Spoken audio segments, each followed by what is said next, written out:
Which college? Which university? No, it's not. There's no need even to have a college degree at all, or even high school. I mean, if somebody graduated from a great university, that may be an indication that they will be capable of great things, but it's not necessarily the case. If you look at, say, people like Bill Gates, Larry Ellison, Steve Jobs, these guys didn't graduate from college. But if you had a chance to hire them, of course, that would be a good idea. Yeah, okay. So, it's just looking just for evidence of exceptional ability. And if there's a track record of exceptional achievement, then it's likely that that will continue into the future. Mm-hmm. How I describe myself?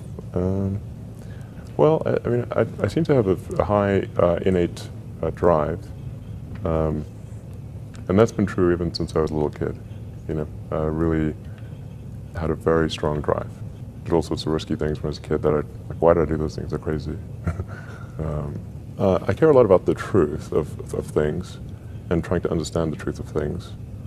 I think that's important. If you're going to come up with some solution, then the truth is really, really important, I think. I try to think of, it's difficult to obviously come up with things that are praised for oneself, or there's bad and good here, but I think sometimes they're just the things that seem quite clear and obvious to me, and I don't understand why they aren't so obvious to everyone.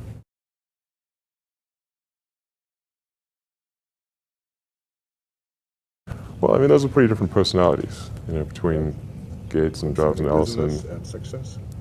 What is it? I think all three of those were technologists, but with different types of skills. Jobs was obviously very good with aesthetics, and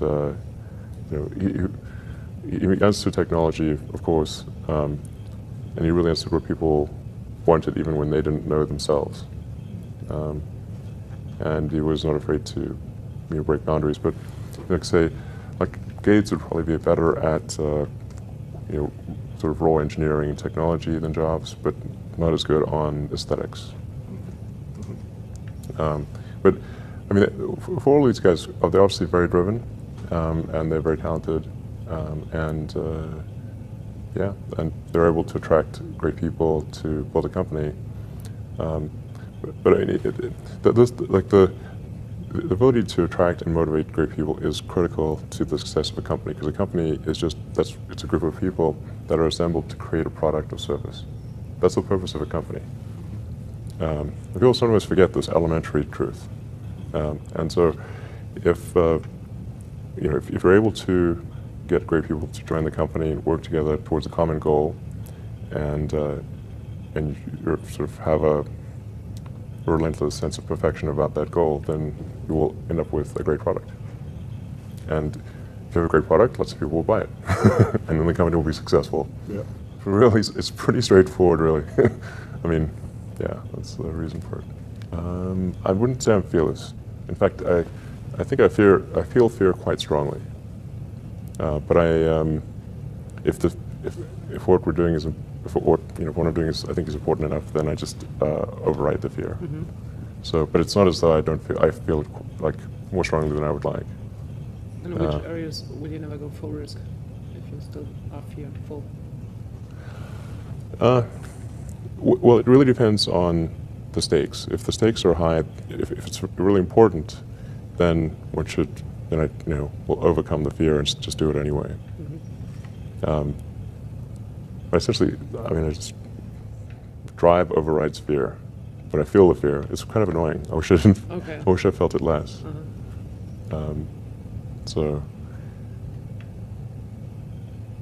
yeah. All these introspective questions are interesting. I don't get asked these very often. And then, I'm trying to think, what is an accurate reply?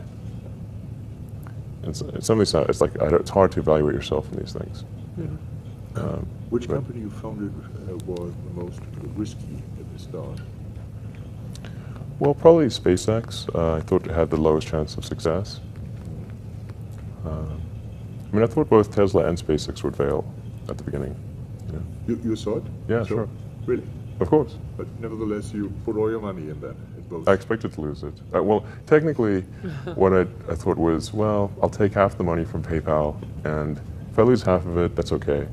But then, of course, the companies encounter difficulties, and then I have a choice of either let the company die, or put, all the money into the companies. And so I really didn't want the companies to die, so I put all the money in the companies.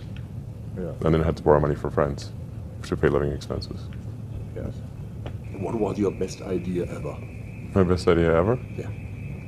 That's tricky. I suppose coming to North America was my best idea, Okay. because I think these things would not have been accomplished